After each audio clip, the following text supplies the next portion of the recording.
Okay, so I want you to picture something for a second. You've got a bit of money saved up, right? Mm-hmm. And maybe you've been watching those real estate shows, or you're just, tired of your savings account getting basically zero interest. You think, okay, I'm Oh, going to buy a rental property. it's a classic It- dream, isn't it? Passive income, financial freedom, all that. Exactly. But then you actually start looking into it, and it feels like you're standing in front of two doors, and honestly, Yeah. both of them look kind of awful. It's the binary choice problem. You're sort of forced to pick between these two extremes. Right. So, door number one, the short-term rental, the Airbnb. This is the glamorous route. You think you're going to buy some cool condo, rent it out for $500 a night, and just, sip drinks while the money rolls in. Yeah, but then you meet someone who actually does it, And they look exhausted. completely exhausted, Yeah. because they quickly realize they didn't buy an investment, they bought themselves a second job. A very demanding second job. And then there's door number two, the long-term rental. The quote-unquote safe bet. The safe bet. You find a tenant, sign a 1-year lease, and you just forget about it. Except you're making maybe $200 a month in cash flow if you're lucky. And if the toilet breaks at 2 a.m., Guess who gets the call? Or, even worse, they just stop paying rent, and then you realize you can't actually get them out for months. That's the whole slow money trap. so you're stuck. You're between burnout and, well, boredom. But what if there was a third door, a kind of secret option that's hiding in plain sight? And that's what we're getting into today. That's exactly what we're unpacking. We are doing a deep dive into the world of midterm rentals, and we're basing it on the strategies of Jorge Garcia from a company called Roadmap Lodging. And Garcia's whole argument is, it's really fascinating. He says this whole choice, Airbnb versus a traditional landlord, it's a false one. Yeah. He's convinced there's a way to get the high profit of short-term rentals, but with the stability of a long-term lease. He calls it the third option. And I have to admit, when I first read through the source material, I was pretty skeptical. Yeah. High profit, half the work just sounds like a scam, you know? It does. It sounds too good to be true. But as we dug into the logic he presents, it's pretty sound. It is. I mean, it's not some kind of magic bullet. It's just targeting a totally different customer. Mm-hmm. We're not talking about tourists, and we're not talking about people looking for a permanent home. We're talking about this, professional transitional workforce. So the mission for this deep dive is simple. We're going to tear this model apart. We're going to look at why the old ways are, frankly, failing a lot of people who these midterm guests actually are, and if you can really build a business around them without, going crazy. Okay, let's do it. All right, let's start with the villain of the story, at least according to Garcia's framework, the short-term rental trap. Why is he so against the Airbnb model? I mean, everyone on social media seems to be making a killing. Well, the revenue on Instagram always looks amazing, doesn't it? Because they never show you the expense column, specifically the expense of your own time and sanity. Garcia classifies short-term rentals, or STRs, not as an investment. He calls it a hospitality business. That's a really key distinction. An investment should work for you. Right. In a hospitality business, you work for the guest. Mm-hmm. I mean, just think about the sheer logistics of it.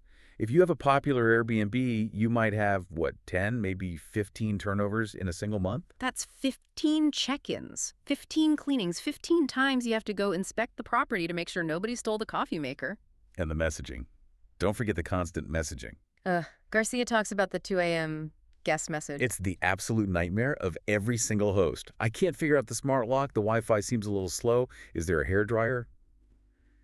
When you run an STR, you're on call 24/7, and if you don't respond, almost instantly, Your response rate drops. and the algorithm punishes you for it. Which leads to one of the most powerful points Garcia makes. He says that on platforms like Airbnb or Vrbo, you don't run a business, you run a listing. I love that quote. It just perfectly sums up how vulnerable you are. When you just run a listing, you're building your entire house on, rented land. Airbnb owns the customer relationship. They own the data. They control the refund policies, the service fees. And they control the algorithm. That's the most terrifying part. You could be absolutely crushing it in July, right? Yeah. Making $5,000 a month. Then Airbnb decides to tweak its search algorithm in August to, say, favor listings with lower fees, and all of a sudden you're on page 3. And your income just disappears overnight. And there is nothing, absolutely nothing you can do about it. It's just complete volatility. Yeah. You're riding this roller coaster, and you're also in a constant price war with your neighbors, right? It's a total race to the bottom. Garcia points out that the barrier to entry was so low for so long that, everybody and their cousin listed a spare room. Yeah. So now, to get bookings, you have to constantly undercut the guy next door. Yeah. You're just doing more and more work for less and less money. Okay, so door number 1 is looking pretty terrible. High effort, high volatility, no real control. So the logical person says, fine, I'll go to door number 2. Long-term rentals, safe, stable, a little boring, but safe. But Garcia argues that safe is just an illusion. He calls the traditional landlord model stagnation. Slow money. Exactly. I mean, just look at the economics of it. In most major cities, property prices have gone through the roof, but long-term rents just haven't kept up. If you buy a house today and you rent it out on a standard 12-month lease after you pay the mortgage, taxes, insurance, and set money aside for repairs, You might be breaking even. you're basically running a nonprofit at that point, and you're locked in. Yeah. That's the stagnation piece. Let's say inflation goes crazy, which, we've all just seen happen. Right. Your costs for maintenance and insurance are going up, but your revenue is totally fixed for the next 12 months because of that lease. You can't adapt. And we haven't even mentioned the nightmare scenario, the tenant from hell. That's the single biggest risk factor. When you sign that year-long lease, you are legally handing over possession of your asset. If that tenant turns out to be a nightmare, they're trashing the place, they stop paying rent, getting them out can be incredibly difficult. In some places, an eviction can take 6 months, Yeah. a year even. Correct. And during that whole time, you're paying the mortgage, they're not paying you a dime, and they could be destroying your property. Garcia's whole point is that you completely lose control. You can't inspect your own property. You can't pivot if the market changes. You are stuck with that tenant, for better or for worse. All right, so we've successfully made everyone listening completely depressed. Airbnb is a burnout factory, and being a landlord is a financial straitjacket. Let's please open door number 3, the midterm rental. First, let's just define it. What are we actually talking about here? So, Roadmap Lodging defines a midterm rental, or MTR, as a fully furnished property that's rented out for stays of 30 days or longer. Usually it's somewhere between, say, 30 and 90 days, maybe up to 6 months. 30 to 90 days. That feels like a weird length of time. It's no man's land. Who needs a house for 2 months? And that right there is the million-dollar question. Understanding the who is the absolute key to making this entire strategy work. Garcia isn't renting to tourists, Okay. and he's not renting to locals who need a permanent place to live. He is targeting what he calls the transitional economy. Okay, break that down for us. Who are these people? The one most people have heard of is the travel nurse. This is a massive, massive industry. Hospitals have staffing shortages, so they bring in specialists on these 13-week contracts. Right, so a nurse flies into town for 3 months to work at the local hospital. Exactly. Now think about their situation. They're working these insane 12-hour shifts, often overnight. They're in a brand new city. They do not have time to go find an apartment, set up the utilities, wait around for the cable guy, and then go buy a bunch of furniture. You need a turnkey solution. They just want to show up. They need to walk in with a suitcase, put their clothes in the dresser, connect to the Wi-Fi, and go to bed. And because they're paid a really generous housing stipend, usually tax-free, they have the budget to pay a premium for that convenience. So they're not as price sensitive as a local tenant would be? Not even close. But there's another category that Garcia highlights that I think is even more fascinating. The insurance claimant. This one blew my mind when I read about it. Explain how this works. Okay, so imagine a normal family of 4 in the suburbs. Nice house, 2 kids, a dog. And then one day, a pipe bursts in their kitchen and floods the entire first floor. Total nightmare. It is. Mhm. Or maybe there's a small fire. Mhm. The house is now uninhabitable. The repairs are going to take, let's say, 4 months. Where does that family go? They can't stay in a tiny hotel room for 4 months with 2 kids and a golden retriever. They need a kitchen. They need to stay in the same school district for their kids. They need a washer and dryer. So their insurance company has to find them a place to live. Yes. It's called AL, Additional Living Expenses, and it's written into almost every homeowner's policy. Mhm. The insurance company is legally obligated to place that family in a property of, kind and quality. Like kind and quality. So if they lost a 3-bedroom house, they get a 3-bedroom house. Precisely. And here is the real kicker. The insurance company does not care if the rent is $2,000 or $4,000. Their priority is closing the claim and keeping their policyholder from getting angry. In fact, putting them in your house for $5,000 a month is often way cheaper for them than paying for 2 hotel rooms plus a food stipend for 120 days straight. That is the big aha moment. You're not renting to a person. You're solving a huge, expensive problem for a corporation with very deep pockets. Correct. You're not in the rental business anymore. You're in the housing solutions business. You're B2B business to business. And there's also corporate relocation, which I assume is pretty similar. Very similar. A company transfers an executive from, say, London to New York. They'll pay for 3 months of housing while that executive looks for a permanent home to buy. Mhm. And again, the company is footing the bill. They just want a safe, quality place near the office. So we've got the who. Now let's talk about the why. Specifically, Garcia's big claim that this is the best of both worlds. Let's look at the actual numbers and the workload. Okay, let's start with income. Because you're offering this furnished, flexible product to professionals or companies with stipends, you can charge a lot more than a typical long-term rental. Yeah. Garcia suggests you can often get double the market rent. So a house that normally rents for, say, $2,000 a month unfurnished might go for $4,000 as a furnished MTR. Exactly. So you're getting up toward the income levels of a successful Airbnb. But, and this is the whole half the work part, think about the operations. The turnover. The turnover. In a busy Airbnb, you're coordinating cleaners 10, maybe 15 times a month. In a midterm rental, you're coordinating a cleaner maybe 4 times a year. That's a staggering difference. It's profound. A travel nurse stays for 3 months. That means 1 check-in, 1 door code to generate, 1 cleaning fee to manage. And during those 3 months, what are they doing? They're working. They're not throwing parties. They're not in town for a bachelorette weekend. They're professionals. So way less wear and tear on the property, too. Much less, and way fewer messages. A nurse working night shifts isn't going to ping you at noon asking for brunch recommendations. They just want to sleep. It's this quiet, boring, and very profitable relationship. Okay, and how does it beat the long-term model? It wins on flexibility and control. Let's say you do get a guest who's a little annoying. Well, guess what?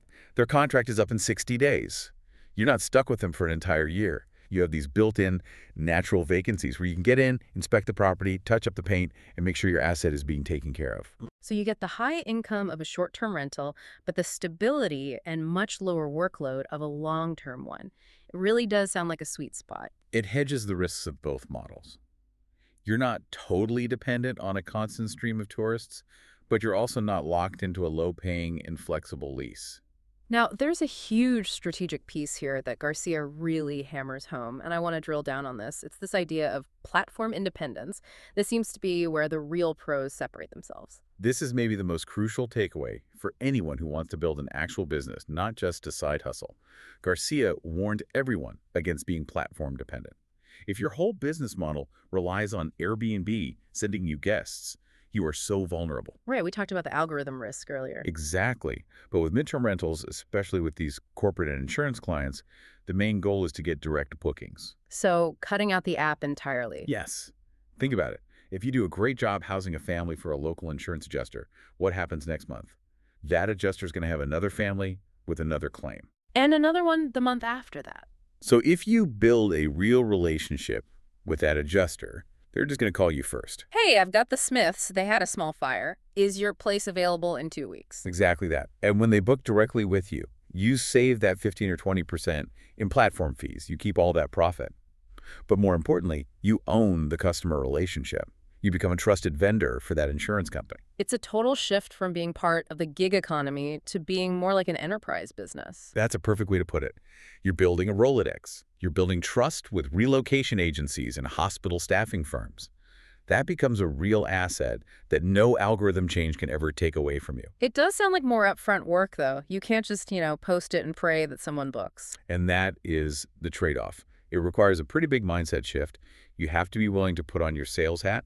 You have to actually call local hospitals or reach out to insurance agencies. It's active business development. But Garcia's argument is that this upfront work pays off with incredible long-term stability. Absolutely. Because once you have those key relationships, the business basically feeds itself. You're not fighting for scraps to get on page 1 of some search result. You have your own pipeline of high-quality, pre-vetted leads. So let's talk about that mindset shift he calls for at the end of the source material. He challenges the listener to stop chasing bookings. Yeah, he's really challenging the ego, I think. A lot of people in real estate get addicted to the hustle. They feel productive because they're always busy. They're running around managing cleaners, answering messages at all hours, putting out fires. I'm a grinder. I'm an entrepreneur. Right. But Garcia asks a really simple question. Is that what you actually wanted? Did you get into real estate to create a chaotic, stressful job for yourself? Or did you get into it for freedom? Oof, that hits hard. He argues that the midterm model is the cure for burnout because it aligns your daily actions with that goal of freedom. You're doing less busy work, but the work you were doing, building those corporate relationships, is incredibly high value. It's the classic difference between just being busy and being effective. Exactly. And for the long-term landlords who are maybe afraid to pivot, his challenge is, are you just accepting mediocrity because it feels safe? Are you leaving thousands of dollars on the table every single month because you don't want to figure out how to furnish a place and find a new type of client? It really is about creating a product that the market today actually wants and needs. The workforce is so mobile now, people are relocating. The old 12-month lease or nothing model just feels like a relic. It is. The way we all live and work has fundamentally changed, so the housing market has to adapt to that more flexible lifestyle. This third option is really just the market responding to that demand. So let's wrap this all up with a final thought on where this trend might be going. For the last decade, we've seen the Uberification of everything. Easy apps, push a button, get what you want instantly. But listening to Garcia, it really sounds like the pendulum might be swinging back the other way. I think that's a very sharp observation. The gold rush era of Airbnb, where you could just throw a mattress on the floor of a spare room and make a fortune, that's over. The market is completely saturated. Yeah. And the regulations are getting much, much tighter. Yeah, cities are banning short-term rentals everywhere. Exactly. So the easy, app-based money is drying up. The next wave of real profitability in this space isn't going to come from gaming an algorithm. It's going to come from building relationships. It's going to come from solving real complex problems for actual businesses. Almost old-fashioned. It is. It's about sending professional emails and delivering on your promises. If you can become the go-to reliable housing partner for a hospital or an insurance carrier, you don't need to worry about your superhost badge. You just need to be a professional. So the question I think we should leave you with today is this. Are you building a business that relies on an algorithm to survive? Or are you building a business that relies on relationships that you actually own? That's the difference between a side hustle and building real wealth. Something to think about the next time you see a for rent sign. Huge thanks to the source material from Jorge Garcia and Roadmap Lodging for opening our eyes to door number 3. It was a pleasure to dive into it. And thank you for listening. We'll see you on the next deep dive.